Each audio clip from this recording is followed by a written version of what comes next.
예수님을 그냥 빛이 아닌 참빛이라고 지칭한 이가 과거에 있었다라고 말합니다. 누굽니까? 바로 세례 요한입니다. 그는 예수님보다 먼저 이스라엘 앞에 나타나 그리스도에 대해서 증거했습니다. 이때 예수님을 가리켜 세상에 와서 각 사람에게 생명의 빛을 비추는 참빛이라고 하였습니다. 그러나 사람들은 이 빛을 받아들이지 않았습니다. 오히려 어둠 가운데 머물기를 원하여 참빛으로 오신 예수님을 거부하고 그분 앞으로 나오지 아니하였습니다. 이러한 영적인 참단 현실을 개탄하면서 세례 요한은 이렇게 전했습니다. 이 내용이 요한복음 1장 9절로 11절에 이렇게 기록되어 있습니다. 참빛 곧 세상에 와서 각 사람에게 비추는 빛이 있었나니 그가 세상에 계셨으며 세상은 그로 말미암아 지은 바 되었으되 세상이 그를 알지 못하였고 자기 땅에 오매 자기 백성이 영접지 아니하였도다. 세례 요한의 설교입니다. 사도 요한은 그 앞서 요한복음 1장 5절에서 사람들이 참빛으로 오신 예수님을 받아들이지 않는 이유를 빛이 어둠에 비추었지만 어둠이 깨닫지 못하였기 때문이라고 설명합니다. 예수님이 세상에 오셔서 자신 안에 있는 생명의 빛을 비추셨지만 사람들이 어둠에 사로잡혀 있었기 때문에 이 빛을 거부했다는 것입니다. 여기서 빛은 예수 그리스도로 말미암아 생명을 주시는 하나님의 성품을 나타낸 것이라 한다면 어둠은 사람들의 죄된 성품과 죄악된 현실을 가리키는 것입니다. 인류가 범죄하여 하나님을 거역하고 여전히 죄와 비참 가운데 있었을지라도 하나님은 그리스도를 통하여 여전히 생명의 빛을 사람들에게 비추고 계셨습니다. 생명의 빛이 없이는 죄악 중에 있는 그 누구도 구원을 얻을 수 없기 때문입니다. 그래서 때가 참에 예수님을 죄악으로 가득한 세상의 생명의 빛을 비추는 참빛으로 보내셨습니다. 그리하여 참빛이신 그리스도는 세상 안으로 직접 들어오셨습니다. 이 놀랍고 신비로운 이를 사도 바울은 요한복음 1장 14절에서 그 유명한 표현이죠. 말씀이 육신이 되었다라고 하는 말로 표현합니다. 흔히 성육신이라고 하는 말로 사용되고 있는 이 말씀의 의미는 이것입니다. 예수님은 태초 전부터 말씀으로 계셨습니다. 말씀으로 만물을 만드시고 유지하시는 일을 도맡아 행하셨습니다. 그분 안에 있는 생명의 빛이 있었기에 충분히 감당하실 수 있었습니다. 그 빛으로 혼돈과 공허를 제거하시고 어둠을 밝히심으로 만물의 참 모습과 진리를 확연히 드러내시며 모든 사물의 질서를 잡으시고 존재하는 모든 것의 본연의 기능을 회복하시고 존재하는 것들의 생기와 활력을 불어넣으셨습니다. 생명의 빛으로 죄와 비참 가운데 있는 세상을 비추셨습니다. 태초부터 지금까지 예수님은 이러한 일을 한 번도 중단하신 적이 없으십니다. 예수님 앞에 먼저 보냄을 받은 많은 선지자들과 세례 요한 같은 이들은 태초부터 참빛으로 세상을 비추고 있던 하나님이 때가 참에 죄인들을 구원하시기 위해서 생명의 빛을 비추는 참빛으로 세상에 오실 것이고 오셔서 그들 안에 거하시는 방식으로 그들을 구원하실 것이다 라고 예언하였습니다. 결국 그 예언대로 예수님께서 말씀이 육신이 되어 인간의 역사 안으로 직접 들어오시게 되었습니다. 말씀이 육신이 되었다는 것은 태초부터 말씀 곧 생명의 빛으로 있던 성자 하나님이 우리와 함께 하시기 위하여, 다시 말해 우리의 모든 죄 문제를 해결하시고 우리를 죄와 사망에서 구원하시기 위해 육신을 입은 참 사람이 되셔서 사람의 경험 영역 안으로 들어오셨다라고 하는 뜻입니다. 이것을 사도 요한은 참빛이 각 사람에게 비추었으며 영원한 생명이 우리에게 나타나신 바 되었다라고 표현합니다. 이렇게 말씀이 육신이 되어 우리 가운데 거하시게 되자 태초에 생명의 말씀과 참된 빛으로 계시던 그리스도를 직접 보고 듣고 느낄 수 있게 되었습니다. 본래 하나님은 사람이 직접 보거나 듣거나 만질 수 없으신 존재입니다. 사람의 감각과 경험을 초월해 계시기 때문이기도 하지만 지극히 거룩하시기 때문에 죄인이라면 누구도 그분께 가까이 다가갈 수조차 없습니다. 출애굽기 33장 20절에 따르면 하나님을 보고자 하는 자는 결코 살아남을 수 없다라고 말씀합니다. 모세조차 하나님의 얼굴을 볼 수 없었습니다. 죄인으로서 하나님, 거룩하신 하나님의 얼굴을 본다는 것은 곧 죽음을 의미하는 것이기 때문입니다. 그런데 그러하신 하나님께서 참 사람이 되셔서 인간의 경험 영역 안으로 들어오셔서 사람들로 하여금 자신을 직접 보고 듣고 만지고 느낄 수 있게 해주셨습니다. 이보다 중요한 것은 빛이 비치면 어둠이 사라지듯이 예수 그리스도의 피로 우리를 죄와 비참으로부터 구원해 주셨습니다. 이 중대한 사실을 사도 요한은 요한복음 1장 14절에서 이렇게 증거합니다. 말씀이 육신이 되어 우리 가운데 거하심에 우리가 그 영광을 보니 아버지의 독생자의 영광이요 은혜와 진리가 충만하더라. 이 말씀에 따르면 말씀이 육신이 되기 전부터 그리스도는 태초에서부터 우리와 함께 계셨습니다. 하지만 그때는 영원한 말씀으로 계셨기 때문에 누구도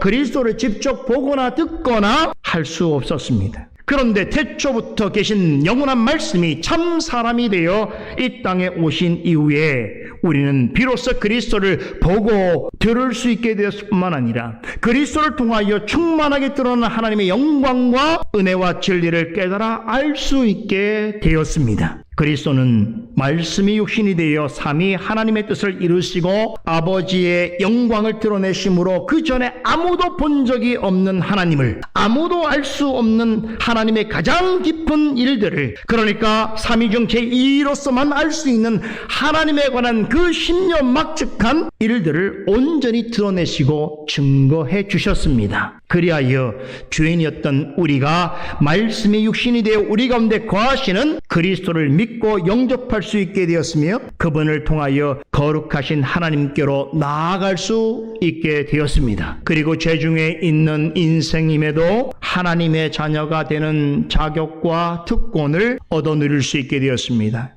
이것이 영원하신 말씀이 육신을 입어 이 땅의 역사 속에 그리고 우리 안에 들어오신 성육신의 결과입니다. 하나님은 첫째 날에 빛을 창조하실 때부터 지금 말씀드린 모든 일에 대한 구체적인 계획을 가지고 계셨습니다. 그런 점에서 볼 때 하나님께서 첫째 날에 창조하신 빛과 신약 성경 기자들과 세례 요한이 말하는 참빛인 예수 그리스도는 여러 점에서 닮아 있습니다. 오늘날 우리는 현대 물리학의 비약적인 발전 덕분에 빛이 가진 매우 특이한 성질에 대해서 이해할 수 있게 되었습니다. 과학자들은 다른 물질과 달리 빛만이 가지고 있는 특별한 성질 몇 가지를 발견해내기에 이르렀습니다. 바로 이 점은 오늘 창세기 1장 3절에서 하나님이 첫째 날에 창조하신 빛을 이해함에 있어서뿐만 아니라 무엇보다 참빛으로 오신 예수 그리스도를 이해하는 데 적잖은 도움을 주고 있습니다. 그래서 최근에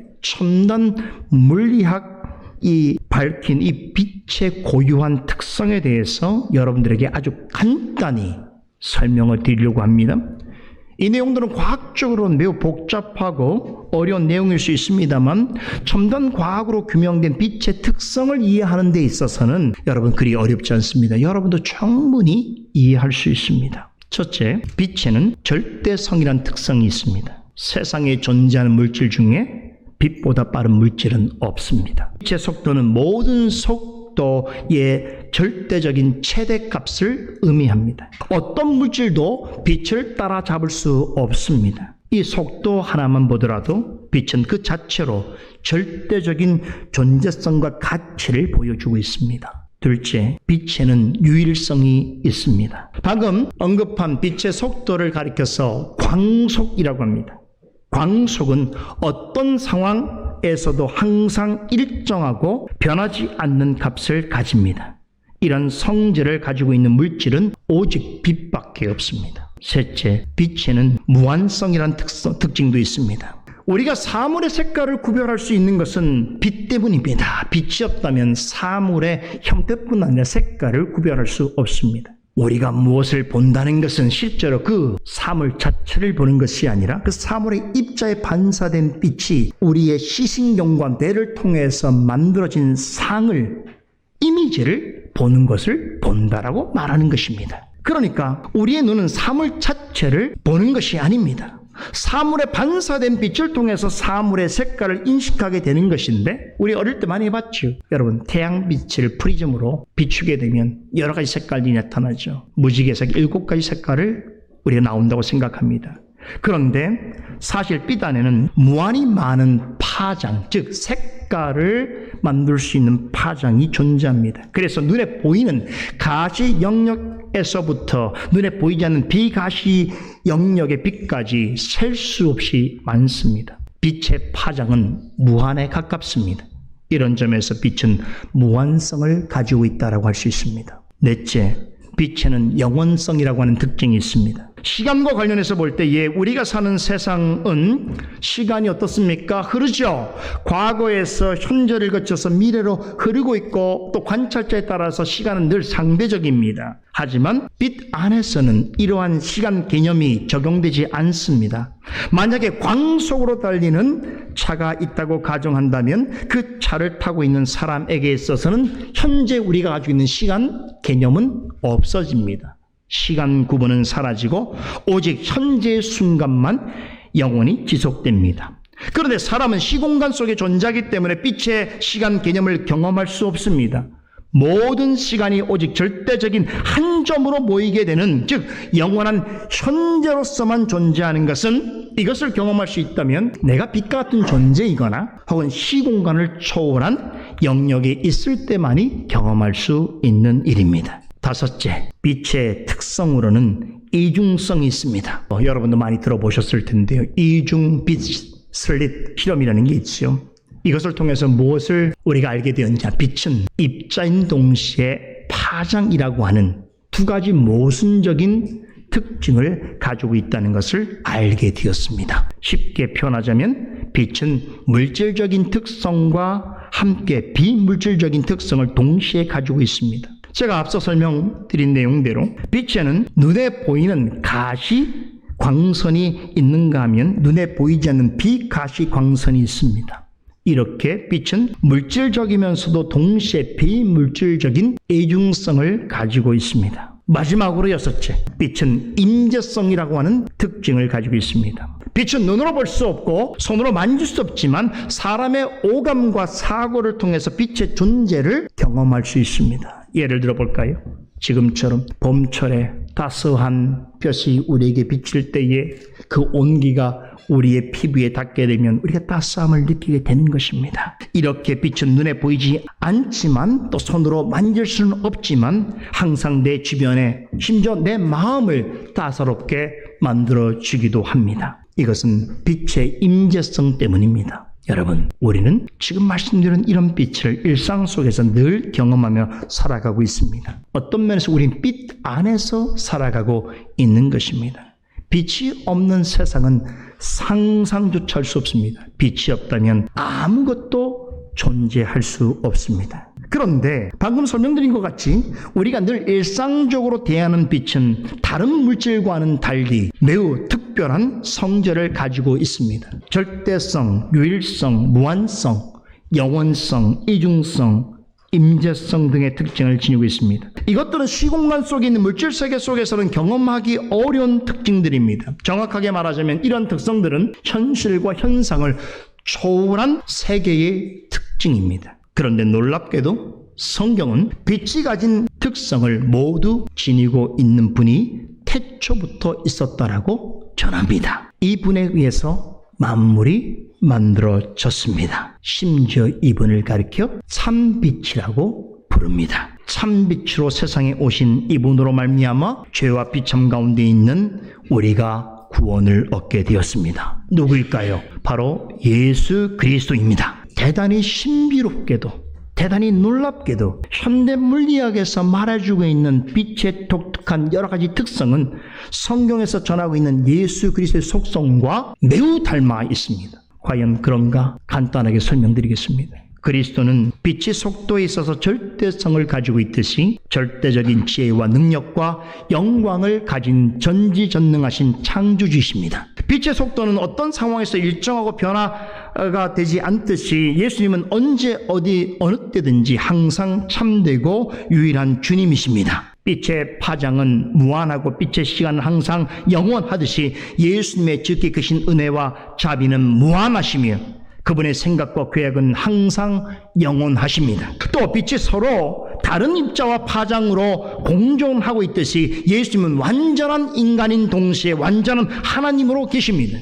예수님은 유일하게 참 사람이면서 동시에 참 하나님이십니다. 마지막으로 빛은 모든 것을 비춰주고 있듯이 예수님은 모든 세계를 다스리시며 특히 주의 택한 교회와 성도들에게 성령과 말씀으로 항상 동행하시고 그들의 마음 안에 임하여 계십니다. 이렇게 빛이 가지고 있는 고유한 특성과 예수님의 속성은 완전히 닮아 있습니다. 사도 요한이 예수님을 가리켜 참 빛이시요 생명의 빛이시요 세상의 빛이라고 표현한 것은 절대로 우연한 일이 아닙니다. 오늘날 발전된 현대 문명은 이 사실이 고대 시대에 기록됐던 이 성경이 얼마나 철저한 하나님의 질서 있는 깊이 있는 지혜와 판단으로 기록되었는가를 우리에게 나타내 증거해 주고 있습니다. 여긴 사도 요한이 예수님을 향하여 참 빛이시요 생명의 빛이시요 세상의 빛이라고 표현한 이 말씀에는 사람의 생각으로는 도저히 다가갈 수 없는 너무나 깊고도 풍성한 하나님의 계시가 담겨져 있습니다. 현재까지 과학으로 밝혀진 물질 중에서 빛은 가장 특별하고 독보적이고 유일한 특성을 지니고 있습니다. 말씀드린 대로 빛에는 물질성과 비물질성 또한 유한성과 무한성이 동시에 공존합니다. 빛은 물질 세계와 비물질 세계의 특이성을 가장 잘 나타내 보이고 있는 물질입니다. 우리는 이런 빛 안에서 빛과 함께 살아가고 있습니다. 이 빛이 있기 때문에 기능할 수 있는 것이고 생존이 가능합니다. 여러분, 우리가 매일같이 평생토록 이런 빛을 마주하면서 살아가도록 하시는 데는 저는 하나님의 특별한 섭리가 있다라고 확신합니다. 이 빛을 통해서